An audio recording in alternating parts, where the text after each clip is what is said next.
Hi, welcome to the Truth of Tal and Isaac. It's the third episode, and we just want to thank everybody for listening. We've had lots of support, and we're enjoying it. Our agenda for tonight, we've got three big topics, NFL playoff picture and some predictions. We're also going to do a snake draft with the top NBA players under the age of 25, Isaac and I against each other. And then we will post our lineups onto our Instagram page, and you can comment on it. And to continue with our all-time theme, 5 best running backs of all time, we're going to do a little comparison. But before we jump into the meat of our episode, we've got a few hot topics that didn't make the cut for today's episode, but are very relevant in the sporting world. First one, Kyrie, LeBron drama. Take it, Isaac. So basically what happened is, I don't know if you guys know this, I'll quick run through. Kyrie basically said that the only clutch player he's ever played with is Kevin Durant, who he hasn't even played yet, whatever. Just a punch to LeBron. And after Kyrie said this, LeBron was asked about it recently, and LeBron said that it hurt his feelings. First of all, Kyrie, shut up, man. Like, you only have a ring because of LeBron. I understand that he hit that big shot, but the reason why he was there was because of how awesome LeBron was, especially in that playoffs run. So Kyrie, just be thankful. LeBron completely carried Kyrie. And LeBron, don't answer that question. Say no comment. Say you've got nothing to say about that. Don't play into his games. You're one of the best players of all time, and Kyrie's just a bum who's just running his mouth. There you go. I agree. Michigan, Ohio State canceled, unfortunately, this Saturday. Those two teams have been playing since 1897. And it's difficult to still call it a rivalry game because Ohio State has been kicking Michigan's butt for about a decade. But it's still a really big game. A lot of college sports fans will call it the biggest rivalry game in college football. It's going to take a year off because of COVID. Unfortunately, this is just one of those many things that COVID has canceled. Future topic, Jim Harbaugh. Is he going to stay at Michigan or is he done? Now, talk about James Harden. Lots of James Harden drama. Basically, he has 4 teams that he wants to go to now. Basically, he's a pain in the butt. The 4 teams being the Milwaukee Bucks, the Miami Heat, Philly 76ers, and the Brooklyn Nets. Honestly, I don't see 3 of the 4 of them working at all. The only one that might work, is Philly. And I don't even know if Philly's going to want to give up Ben Simmons and a whole bunch of other stuff for a superstar who can't play defense in the playoffs. I would not trade Simmons for Harden, and I don't even think Embiid is in the discussion. Embiid's not in the discussion. I think it would be Ben and something else or picks for Harden, but I don't even think that'll happen. So Harden hasn't, I don't think he's come to practice yet. He's just partying with Lil Baby. Dad, you know who Lil Baby is? He's a rapper. He's a rapper. There you go. In Vegas. In Vegas. So the Harden drama, we'll keep you posted on it, but it's just a mess in Houston right now. Yeah, don't be such a diva. Paul George, not a diva, but has not really come up big in the playoffs. Signed a huge extension today. I think the 5 years, $226 million. Is that a max or a super max? I think it's just a max. I don't know if he's eligible for super max. Anyway, a good player, a top 20 NBA player. I think the Clippers had to do it because the problem is Leonard and PG could both be done next year. So this is a symbolic move to say, hey, we're locked in for a few years. Speaking of the top 20 players, lots of controversy, lots of discussion about ESPN's top 100. We're going to do a bonus show in the next couple of days just on that topic. Lots of people chiming in and want to hear our thoughts on that. Let's jump into the NFL playoff picture. What we're going to do is I'm going to go through the NFC side. Isaac's going to go through the AFC side. We've got a couple of differences. Some of the examples are pretty obvious, but NFC certainly is very different between my bracket and Isaac's. First round, Giants of the Seahawks. I've got the Hawks, so does Isaac. That's an easy one. Rams-Bucks. Actually, that's a very good first round game. We both did pick the Bucks. We're a little biased because of that Tom Brady guy. Packers-Vikings, another one that's pretty easy. Packers are going to win. They've got loads of firepower. Second round is where it starts to get interesting. Saints at the Hawks. I picked Seattle. I think Russell Wilson, who's been in a bit of a dip the last few weeks, has got lots of weapons, and I've got the Hawks over the Saints in a last-second touchdown pass to DK. I got the Saints. Look, I like Seattle a lot. They're really fun to watch, but so are the Saints. I don't think that the Seahawks would be able to stop New Orleans offense, regardless of who's in at quarterback. And even if Breeze comes back, I think Taysom Hill's still going to be in the rotation, which is weird to say when you're looking at football, not basketball. But I still think he gets some snaps. So I have the Saints. Yeah, listen, Daniel was in here a second ago when we were doing our show prep. And really, the Saints are owed one. They've had that Hail Mary go against them. They had that terrible pass interference. Then the Kelsey push-off. They are really owed one, but I still I can't pick them. Bucks, Packers, another really good series. Another really good game. I've got the Pack. Isaac's got the Bucks. Tell us why. Look, the Packers are probably going to be the heavy favorite, assuming that Tampa makes it this far. We saw what happened last time they played.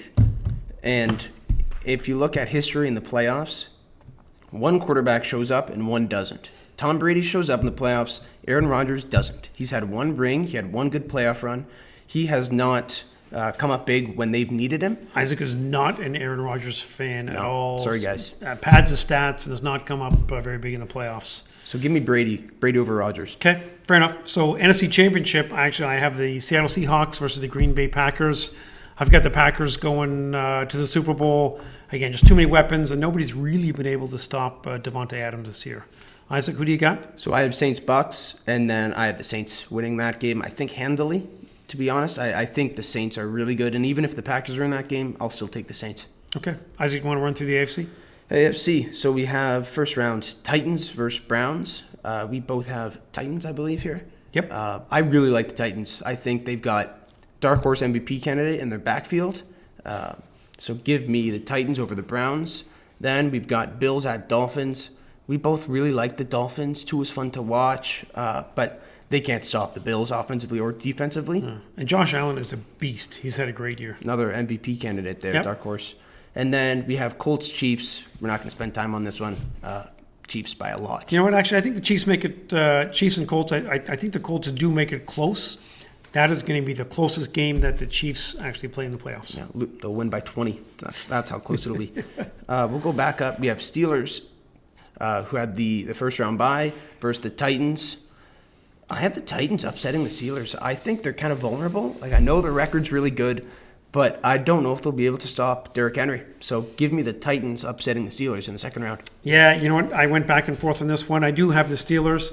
I heard a very interesting stat when the New England Patriots went undefeated in their regular season. Guess at their margin of victory, Isaac. Just give me a guess. 17. 20 points. That's a really good guess. So they were blowing people away. Steelers have just been sneaking by, but I think Roethlisberger and his weapons are enough just to sneak by the Titans.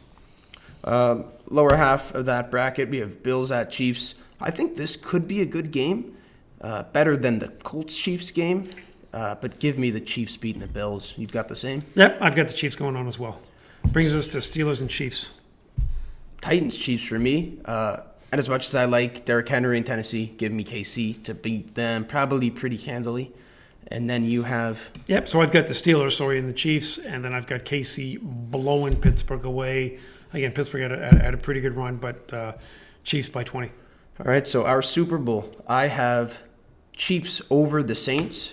Final score 31-27 with Patrick Mahomes, Super Bowl MVP. Dad, what do you got? Okay, actually, I have the Chiefs over the Pack, 34-24, and Tyreek Hill, who Isaac hates as the MVP. He's just going to get a couple of long TDs. He's going to have huge stats. He's going to have 7 receptions for 165 yards with 2 long TDs. I've got Hill winning the Super Bowl MVP. See, the thing with that is they're not going to give it to Hill no matter how many yards he gets. Because do you remember what happened last year? Refresh my memory. The running back, I think it was Damian Williams, Darrell Williams, running the D. Williams running backs, had a great game, probably should have got Super Bowl MVP. True. Mahomes got it. The league knows that Mahomes is going to win 6 rings and get 6 Super Bowl MVPs rather than 5. So that's why I have Mahomes winning. It's kind of similar to LeBron, I think, in the finals. No matter how good AD played, they're still going to give it to LeBron. Sure. Okay. That's how our Super Bowl prediction is going to be. We've each got the Chiefs winning all, which, again, is the easy pick, but they're spectacular. Watching the Chiefs, the stuff that Mahomes does, he's a transcendent player. He's amazing to watch. Kelsey's been great, too. Great. Yep. So snake draft. So, again, top players in the NBA under the age of 25. A couple guys just fell off this list. We lost Towns. We lost the Unicorn, but there's still lots of good players. We're going to do a rock, paper, scissors to see who gets first pick. On shoot. Rock, paper, scissors, shoot. Rock, paper, scissors, shoot. Okay. Isaac's got first pick. Luka. Okay. Jersey behind me spoils it, and it's not Donovan Mitchell. I'll take Luka Doncic with my first pick. Okay. So Isaac's got Luka. I've got Bam as my first pick. It's my guy. Those were two easy picks. So this might be slightly out of order, but I love Jamal Murray, the Canadian dude. I got Jamal. Okay, that makes things easy for me now. Give me Tatum and Ben Simmons. I'll take both of them. Yeah, so I have Luka, Tatum, and Simmons right now. You've got Bam and Jamal Murray. Yep. So even though I think he's a little bit overrated, I've got Zion here. Oh, I'm going to kill you. That's the truth right there. That's the truth. This is not even fair. And now I'm going Donovan Mitchell. Zion and D-Mitch? Yep. Yeah. I didn't think he was going to fall that far. So I have Luka, Tatum, and Simmons. All right, I will take Devin Booker, who I like a lot. He's going to have a big year. Big score. Yep. And then I need a big, so I am going to take Miles Turner. I don't love the pick, and Bam gave him buckets in the playoffs, but I need a big, so Miles Turner's my 5. Sorry, Luka, Tatum, Ben, Turner, and Booker. Yeah, that's a really good team. That's the truth. It's a good team. So I've got Bam, Jamal, Zion, D. Mitch. I'm going to pick Jay Morant and Jaylen Brown. Who's the first one? I don't know, the dude who was the Rookie of the Year. Ja. Yeah. So that's your. So I've got Jar Jar Binks and Jaylen Brown, and I only picked Jaylen Brown because he loves Jaylen Brown. I used to, and I'm picking him. Remember what he did against Miami? He blew the kiss to the bench after he hit a corner 3. Oh, it's true. I don't like him anymore. Okay. So my 6th man, it's between 2 guys, and I'm not going to spoil anything because he's already made his picks. It's between Trae Young and Brandon Ingram. What about Shea? I almost picked Shea, I like another Shea a Canadian lot. dude. Yeah. I'm going to have to go Trae Young. I don't love him, but I'll take 30 points and 10 assists. Not a whole lot of defense. But 6th guy coming off the bench. So we each have our 6. We're going to post them to Instagram, and we really would like your feedback as to who has the better team. Just pick the old guy. Come on, give me some love. Come on. So let's really quickly, let's just run through who we have. We'll go through like point guard and we'll each say ours just so you guys can kind of have a good layout of what we have. So starting point guard, I have Luka Doncic, Dad. I've got Jamal Murray. That's shooting guard, I have Devin Booker. So I guess I've got D. Mitch. Small forward, I'm going to play Tatum at the 3. So I've got Jason Tatum. Yep. I've got, am I picking Jar Jar Binks? Am I picking Brown? So actually, I'm going to switch. I'm going to pick John Morant at the 2, and I'm going to put Mitch at the 3. Whoa, you're going to get buckets on you. D-Mitch is like 6 feet tall, I think. 6'1", maybe. He's solid, though. So you have D-Mitch guarding Jason Tatum? Yep. Yeah, okay. Power forward. Tatum's going to come up small because he does in the playoffs. Power forward, 3-point shooting specialist Ben Simmons at the 4. He's going to stretch it this year for real, though. He will. Okay, so I've got my 4 or 5s. I've got Bam and Zion. I'm just basically going to run. I'm going to run Bam at the 4 and Zion at the 5. And then I have Miles Turner at the 5. Again, I don't love that simply because Bam sunned him throughout the entire playoff series where he swept him. Like it was like if you go and look back, like it was brutal. That's true. But I have you're going to win with your guards. I've got Turner at the 5, and then Trae Young as my 6th man. Okay, and I got Brown coming off the bench as my 6th man. So obviously I've got a little bit more strength in the front court, and I just got a lot of strength in the backcourt. Yeah, my team's a lot better. Okay, we'll see. The people will know. I thought you were going to go with Tatum and Bam after I took Luka. You know, I didn't think you'd pick Tatum, and I liked Tatum a lot, but he did not. Oh, I know. He was bad in the bubble. Mm-hmm. Yep. I had to, though. Okay, top 5 running backs of all time. Again, this is the item that seems to be the most hotly debated. Everybody still wants Dan Marino as one of the top 5 quarterbacks. No ring. You don't get to be one of the top 5 running backs. One of the top 5 quarterbacks. Running backs. Just want to go through one at a time. Yeah, you can start. Okay. This dude here, Barry Sanders, electric, amazing. Like, there's never been somebody who has made more spectacular plays to gain 2 yards, right? Unbelievable. I wish he would have played longer, but I respect him for stepping away because he lost the fire. Actually, I was fortunate enough to meet Barry Sanders a few times at the Casino Windsor when I worked there, and he was always polite, respectful. He was a good dude to talk to. So I've got Barry Sanders as number 1.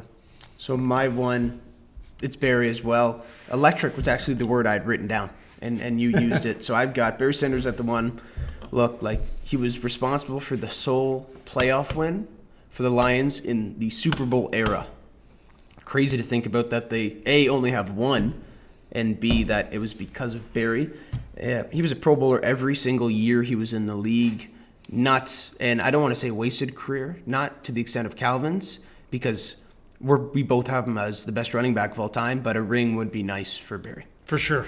Everybody loves Barry. Number 2, I've got Sweetness, Walter Payton. Again, we didn't see each other's list ahead of time. You know, when I think of Sweetness, that was when I was young and a big football fan. Walter Payton did amazing things, and there's a couple things that I remember. He used to recoil his body just before they hit and pop the defender and always gain a couple extra yards. And then the other thing that I remember about Sweetness, unfortunately, is when the Bears won the Super Bowl, they decided to give the football to that fat guy, the fridge, and he got a touchdown, and Walter Payton did not. So Ditka, I know you love Ditka, and you were awesome in the soccer movie. Kicking and screaming. Kicking and screaming. No smoking is no smoking. That's going to hurt the headphone users, I think. But give the ball to Walter Payton, number 2 running back of all time. Walter Payton's got the same amount of Super Bowl touchdowns as us. Crazy to think about. 0. Mine 2, now this is really hard, really tough. I actually have Jim Brown at 2 for similar reasons to Barry, just in terms of what he meant for that franchise and that city at the time. But if you look at Jim Brown, one of the greatest athletes probably in sports history, like, was just a freak of an athlete, 3 MVPs, played in an era when defenses were built to stop the run and nobody come close to stopping him. So I've got Jim Brown at 2. Yep. So I've got Jim Brown at number 3. Again, I also mentioned him as one of the best athletes of all time. Hall of Fame NFL, Hall of Fame lacrosse player as well, just to give you a bit of perspective as to what type of sick athlete Jim Brown was. Plus, he was a Hollywood actor. He gets a little bit of points for that. Check him out in The Dirty Dozen. That's a classic movie. 3, I have Walter Payton, Sweetness. He's passed 1,200 yards in 10 seasons. Nuts to think about. 1977 had 1,900 yards and 14 touchdowns. One of the best seasons in NFL history by a running back. And, big part of that Bears dynasty that they had. For sure. So number 4, I've got Ladainian Tomlinson. He was a triple threat. He could run, one of the really great receivers out of the backfield, and he could throw. Like, I think he is either first or second all-time in non-quarterback touchdowns. I think Sweetness is actually number 1. He was electric, lots of fun to watch, piled up loads of touchdown. I got LT as number 4. So my 4 is Emmitt Smith. Oh, hate Emmett. Now, some people have him like top 2, and then some people don't even have him in top 5. But Emmitt Smith, if you look at him, 3 rings with Dallas and got an MVP. The system did allow him to flourish, similar to actually my number 5 pick. But he played with an offensive line and with a quarterback and a receiving group that allowed him to own a ton of NFL rushing records. But you still have to have him in your top 5, so I've got him at 4. Okay. Number 5, got Earl Campbell. Loads of fun to watch. He punished defensive players more than anybody I've ever seen. Maybe Christian Okoye, the Nigerian Nightmare. He was pretty awesome, who didn't make any top 10 lists because he didn't play long enough. But after this episode, just Google Earl Campbell highlights and just be amazed at how he punished people. They would like grab his jersey, grab stuff. And he was amazing. Lots of fun to watch Earl Campbell. The thickest legs ever. 5. This is super hard. I thought 1 through 4. The 4 names I said, I think it's pretty clear that they all have to be there. But 5, there's a ton of guys. I went with Marshall Faulk at 5. Similar to Emmitt Smith, key part in a dynasty and one of the best offenses of all time. In this case, the greatest show on turf. Marshall Faulk was a part of with Kurt Warner and Isaac Bruce, Torrey Holt, all those guys. Maybe the best receiving back in league history. Mm-hmm. And again, it's just such a big part of that offense. So I've got Faulk at 5, but honorable mentions, I've got a few. You've got a few. You go ahead with yours. Well, 2 of your guys, I did have Emmitt listed, even though I think I could have got 1,000 yards running behind Dallas's offensive line. But listen, I give Emmitt credit. He was tough. He played through lots of injuries. I remember the one playoff game where he had a separated shoulder and he would still run 20 yards down the field. Offensive lineman would pick him up. He'd walk back the huddle. Then he'd get another first down. Emmitt was tough. Eric Dickerson, a very electric player. Man, just him running outside. He would just run past people. He was a lot of fun to watch. And then I've got Marshall Faulk as well. Greatest show on turf was just a lot. Like Golden State Warriors. That's a good comparison. Yep, that's the greatest show on turf, Marshall Faulk. So I had 3 honorable mentions. Mine, he almost was 5. So obviously LT, Ladainian Tomlinson was up there. Adrian Peterson. If he keeps running with the Lions, he can easily become 5th, I think. He's in the conversation right now. And if he can have a season, another good season after this season, I think you can say that he's 5. But I've got AP high. Earl Campbell was up there. And then another one that neither of us mentioned, Franco Harris, I thought was really, really high up too, but just not. Running back is such a stat position. Whereas wide receiver, I think it drops off a bit after you get through 7 or 8. With running back, you can name 25 running backs that are all nuts. We were doing show prep when we were looking at stuff, and there's amazing guys like Franco Harris, immaculate reception. Lots of spectacular options out there for us. All right, so that wraps it up. Do you want to close things off? Yeah, so we are doing lots of show prep for future episodes. We would like your feedback as to what you want to hear from us. We're going to start introducing guests in 2021. And as I mentioned, we're going to do a bonus episode on the top 100 basketball players today. We've got some time, so let's just say top 100, a couple things that we want to touch on. We don't want to get too much into it, but do you have one thing off the top of your head that you want to just throw out there before we close things off? So AD is number 2, right? Prior to this playoff run, I don't even know if he was top 7. He would have been somewhere around 6, 7. He jumped all these guys, jumped Kawhi, jumped Curry, jumped the Greek Freak. Come on. That's recency bias way too much. And sorry, the second thing is Lonzo Ball. Somebody needs to explain to me how these guys get such they're so overrated. Nobody talks about the Bledsoe brothers, but they're better. Holiday Brothers? Holiday Brothers. Yeah. Not Bledsoe brothers. The Holiday Brothers. They are fine guys, rotation guys, starters. They're never going to make an all-star team. You can't shoot and you can't play defense. This is a different league now. You need to be able to shoot a three-pointer, especially if you're a point guard. Listen, if you're a beast like Jimmy or AD or LeBron, yeah, you can pop up some two-pointers, but it's a three-point league, and the dudes can't shoot. Well, you talked about there'll be good role players. The only issue with that is you don't want your biggest celebrity on your team being your 8th man or your 9th man. It's similar to having a backup quarterback that's going to get a lot of attention, right? If Cam goes to be a backup somewhere, he's just going to be all you're talking about in the locker room with media. Yep. You don't want your backup quarterback having all the headlines. Nope. I think it's similar with the Ball brothers. And then There's a bunch of things about the top 100. We'll spend some time on it, like we said. But off the top of my head, it would probably just be 11, 12, 13. Now, if you don't know that off the top of your head, 11 is Jason Tatum, 12 is Jimmy Butler, 13 is Bam Adebayo. That's an absolute joke for a few reasons. Some of them you know, a couple of them you don't know.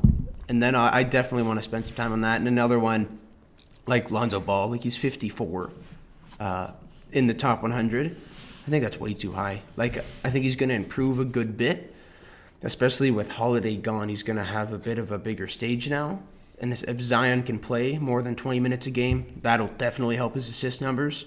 But 54 seems really, really high, really high. Okay. Thanks very much for tuning in and watching. Wear your mask. Listen, if Superman wears his mask, you can wear your mask. Be safe. Got lots of good sports happening the next couple of weeks with the NBA starting up, NFL playoff picture, and then future episode we're going to talk about MLB off-season. Winter meetings are happening right now. They're happening remotely. This is the year the Tigers do not spend. Next year, the Tigers are going to start spending, and look at 2022, they're going to be moving. So live from the LFX studios, this is The Truth with Tal and Isaac. Have a great night.